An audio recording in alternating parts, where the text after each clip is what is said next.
This was the 12th anniversary of Design4Drupal. I just want to take a second to thank everybody who joined us that might not typically come to our online event. It was great to see so many folks on this, webinar.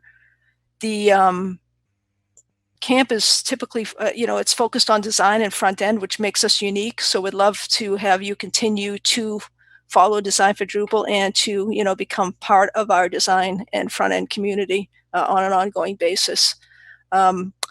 If you're not a member of the Drupal Association, you might want to think about joining the Drupal Association. They do Drupal.org, a lot of the infrastructure, and you get a lot of information on Drupal.org.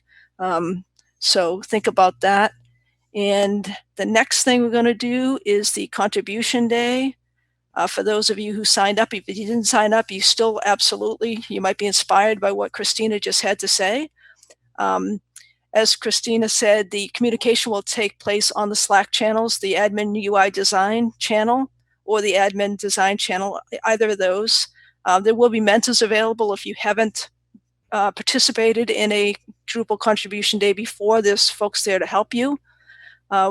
Christina has worked hard with her colleagues to come up with a list of issues that she's already, curated and put in a spreadsheet. There's one spreadsheet for designers, and there's a separate spreadsheet for developers, themers, front end, testing, etc.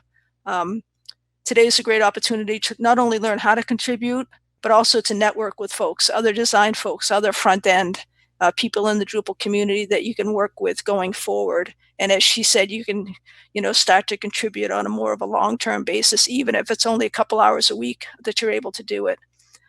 There's a page that we created on design4drupal.org. It's the contribution day page. It has a lot of the details for different types of contributions that you can help with today and the steps that, that you should go through. Christina created a couple of videos with Laurie and Sasha that would be helpful. One's on Figma and the design front end focused video, and the other video is on Claro and how to contribute to that. So I want to take a minute to thank Christina for all the work that she's done, both on the keynote and also to prepare for this contribution day. If there are folks listening in that didn't sign up for the contribution day, especially if you've mentored prior or you're an experienced contributor, we have a lot of new contributors that have signed up. So it'd be great if people hung around on those Slack channels to help people out today.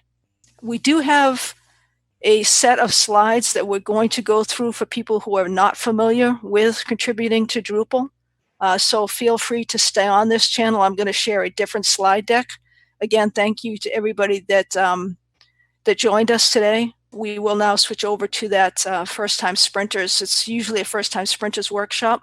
It's just we'll walk through the steps on, how to use the issue queue and how to start contributing. If you are an experienced, if you have some experience contributing, feel free to drop off of this and hop over onto the Slack channels.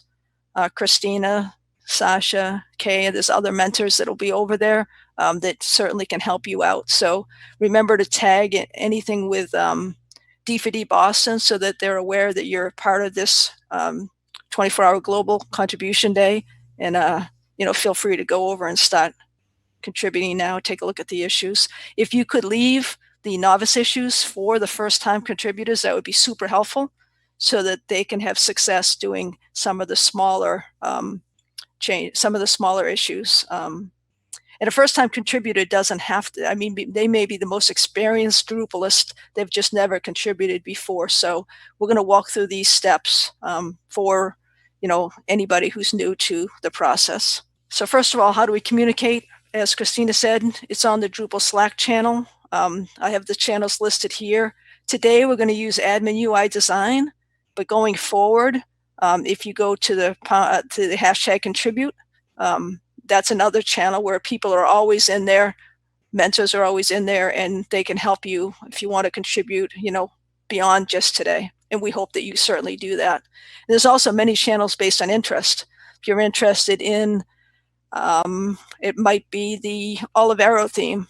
the D9 theme channel is there. Maybe it's media that you're interested in. Whatever you're interested in, migration, whatever, there will be a channel there with many folks on there that can help you get involved with whatever your interest happens to be. This is just a screenshot of the design channel. Just if you're not familiar with Slack, on the left here, you can see, and you just basically click on the plus sign next to channels and just join the admin UI design channel. One thing that you're going to need, I did mention the Drupal Association and Drupal.org. Drupal.org is where a lot of the magic happens. A lot of the information is held, the documentation, the issue queues. So sign up for an account there. You're going to need the account before you can actually work on an issue.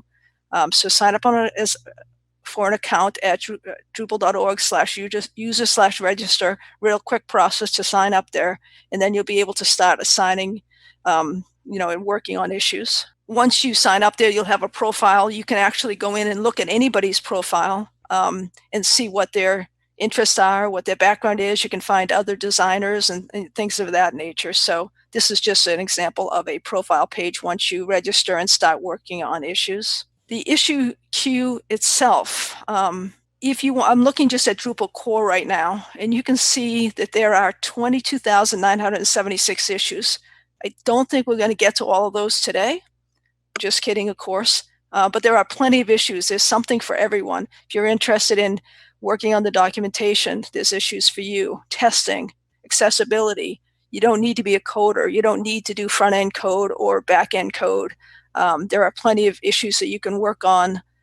If you're a designer, there's plenty of design issues that you can work on using Figma without ever getting into the code. So this is just how you get to the issue queue. We're going to talk over the next couple of slides how you actually decide what's a good issue. Where can I find an issue to work on? So this is when you actually get to the issue queue. You'll see this what looks like a very complicated page. It's not that complicated once you understand how it's used and what you can do here. What I did in the filtering at the top, right now, this is just novice issues. You can see I have a tag here. I have a tag where it says issue tags. It's only selecting novice issues, which is a good place to start. A novice issue, again, is just an issue that you can get through pretty quickly so that you can go through all the steps in the process so you can understand the process. I also happen to select version 9 on the second row on the right there. So I'm only selecting Drupal 9 novice issues. So there's a lot of different filters you can use here to decide. And I'm going to go through some of the columns or some of the ways that you can further refine the issue that you are going to be selecting. Remember that Christina and team have already come up with a list of issues for today. This is more just to explain to you the issue queue so that once you leave here and want to continue contributing, you'll be able to do that. So right now there's a version. You can choose. I right now have version 9 issues selected, but you can go, I only want to work on version 8 or something else. You can do that. You can select the component. Do I want to work on documentation, theming, migration, whatever that might be? You can look at the number of replies, which I'll show you in a minute. The replies is how many times has it gone back and forth. You might not want to pick an issue that's had 200 comments on it. It's gone back and forth a zillion times between people trying to figure out, why it isn't working, or, maybe they have different thoughts on how it should work. You want to try and get issues that have, fewer than that number of replies back and forth, because typically it's easier for you to read the summary, read the issue, and figure out what needs to happen. You want to look at the last updated date. Is this something that was updated only yesterday? Well, somebody else might be looking at that. You might want to go back a week and say, find me some issues that are recent, but that somebody isn't currently working on. There is an assigned to column, which some people, especially on the more complicated tickets, they'll be assigned to a particular issue because they've been working on it for a while.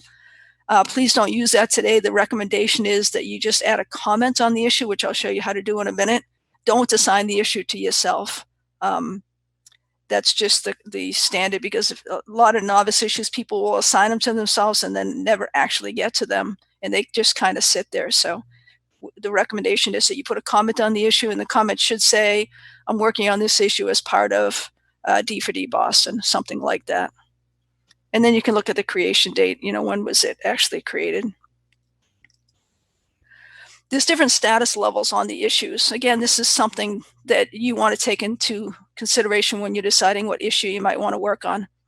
Needs work typically means it needs coding work. It needs something to be done to the issue, where you probably need a local environment. You probably need to create some code, create a patch, etc. Needs review typically is it needs to be tested. Somebody else has done the work. It's in the next step where somebody needs to look at that issue and say, does it satisfy the summary? Is it working now? Can I pass it, or do I need to send it back? So that's a good one if you're interested in testing. And it's also a good place to start. If you're testing some issues first, it's a good way to learn the process, to understand the issues.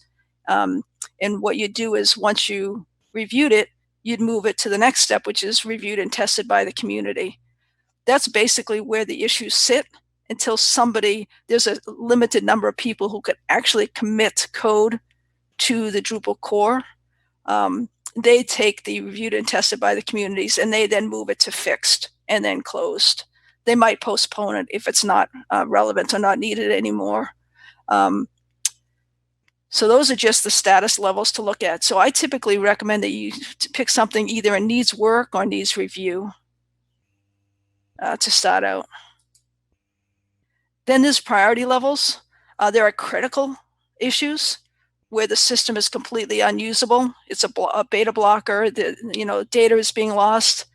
Those are not good for first time. I would recommend that you pick a minor issue.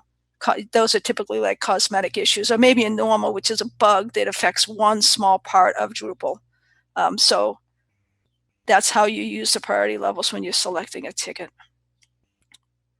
Now, how do I find novice issues? There's a link at the bottom here, drupal.org/novice. That is where you go. It's a curated list of novice issues. You want to select version 9 for Drupal from there to pick only Drupal 9 novice issues. But basically, you just go to that page, you choose Get an Issue.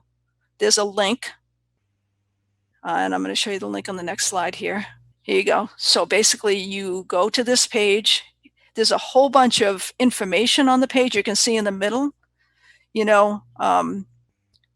using the issue queue, testing code, documentation. So there's a bunch of a lot of great documentation that people have come up with in terms of how can you use, the documentation to help you through issues and help you understand what needs to happen.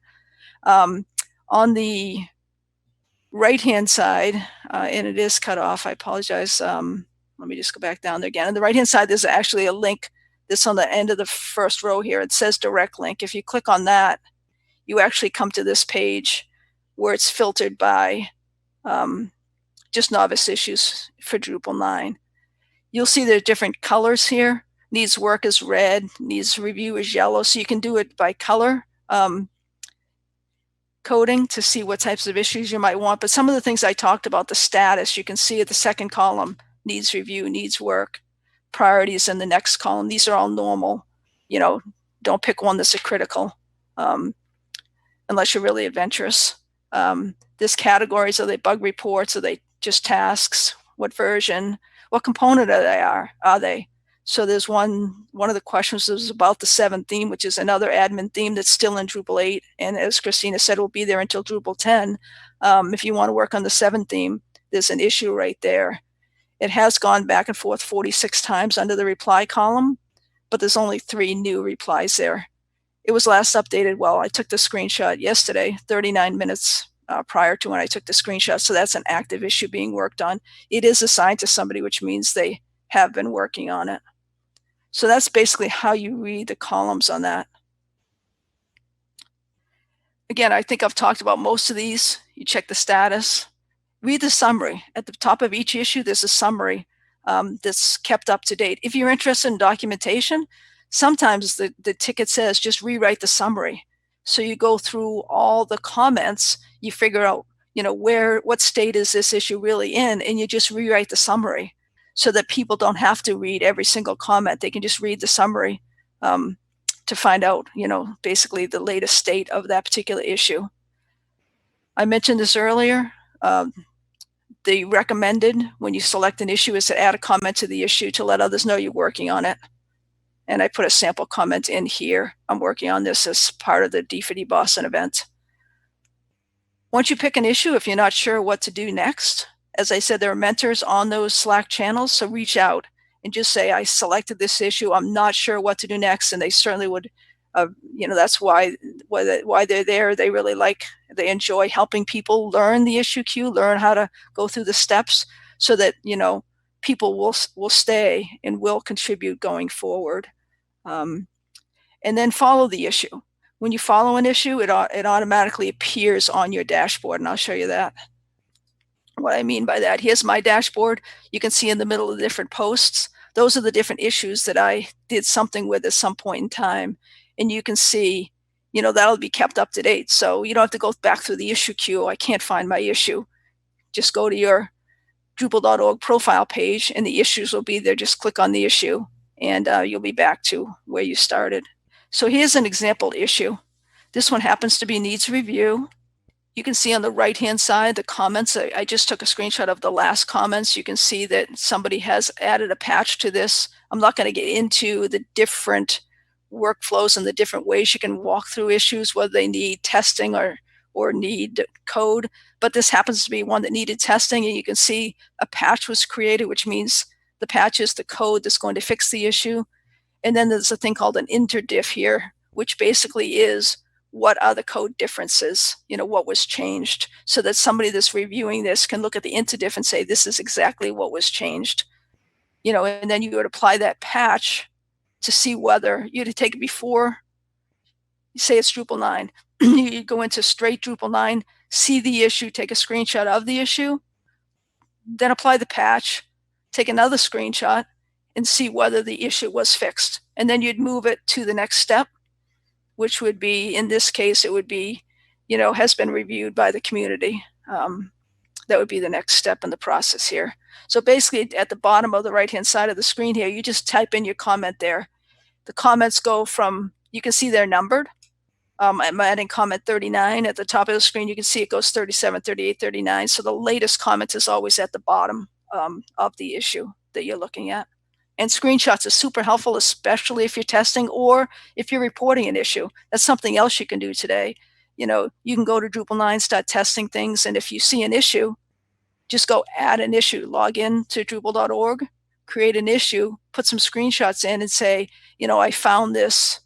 That's also part of contributing. You don't need to fix things. You can also, help test and help find issues that, the community can help fix. What tools do you need to contribute? Now, remember, everything that I'm talking about now is either part of Christina's videos or they're links on the contribution day page on Design4Drupal.org. So don't worry that you're not getting all of this down. All the individual steps are listed on that page. So just go to Design4Drupal.org, look for the link in the main navigation called Contribution Day, and then follow the steps there. And the steps for all these things I want to mention are there. The first tool that you'll need is Dreditor. It stands for Drupal Editor. It's a browser plugin for Chrome and Firefox. It basically gives you the code differences when you're testing a patch. It's very helpful. One warning here, somebody hijacked Dreditor.org, which we used to use. Do not go there. Go to Chrome or Firefox, find the plugins, and download those. That's where you want to get Dreditor for. Dreditor allows you, again, to see the code differences, which is helpful. Drupal QA Notifier is another browser extension. This just allows you, there's a series of automated tests that run when you submit, when you create a patch.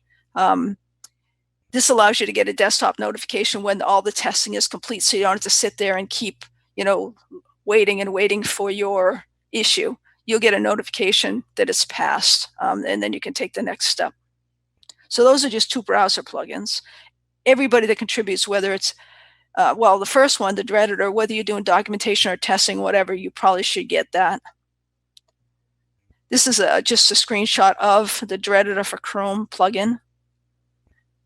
This is the editor for Firefox plugin, and thank you to Brian Gilbert from Australia for at least helping to do that plugin. Here's Drupal QA Notifier. Basically, you'll see on the bottom here, there's just a little pop-up that says that the test has been completed. I know this is a lot of information. Just seeing it, though, will be helpful for you. The mentors are going to help you walk through all these steps, but this is just an overview so that you have some understanding of the steps involved with contributing. And don't be overwhelmed. It's very easy to contribute. And you don't need all these steps. If you're only doing not only, but if you are doing testing or documentation, you don't have to worry about some of these other tools I'm going to speak about now. So there are some other things that are helpful for coding. Drush, there's a link here. Composer. We will share these screens, by the way, so you have these links. They're also on that contribution day page on the website. If you're doing front-end coding, and I know that Christina has this in one of the videos, these are the tools that you need. So there's a link at the top here. It's drupal.org/docs, and then it's front-end developer tools for Drupal core. You need Node.js, you need at least version 12, and then you need Yarn, which manages the dependencies. So they use post CSS files in Claro. That just means that if you have Yarn Watch running, it'll look at the post CSS files, look at the changes you made, and it'll create or generate the CSS file from that. So when you're looking at making changes to Claro, you want to be changing the post CSS files. So I think it's .postcss or PCSS, not the .css files. The .css files are generated. Christina, again, goes into these details in her video. Here's some resources for contributing. And these are all on Drupal.org. And there's many more than this, but there's a link to at the end /contribute/testing if you're testing code, /contribute/documentation if you're writing documentation. And then there's /contribute/development if you're writing code. I know that was a whirlwind tour. Again, it was just meant to give you an overview of what's available. Twitter handle is there. That's also my Drupal.org @LeslieG. Reach out if you have any questions. I will share a link to these slides in the admin UI design channel so that you can refer back to this. But again, remember the mentors are there to help you out as well.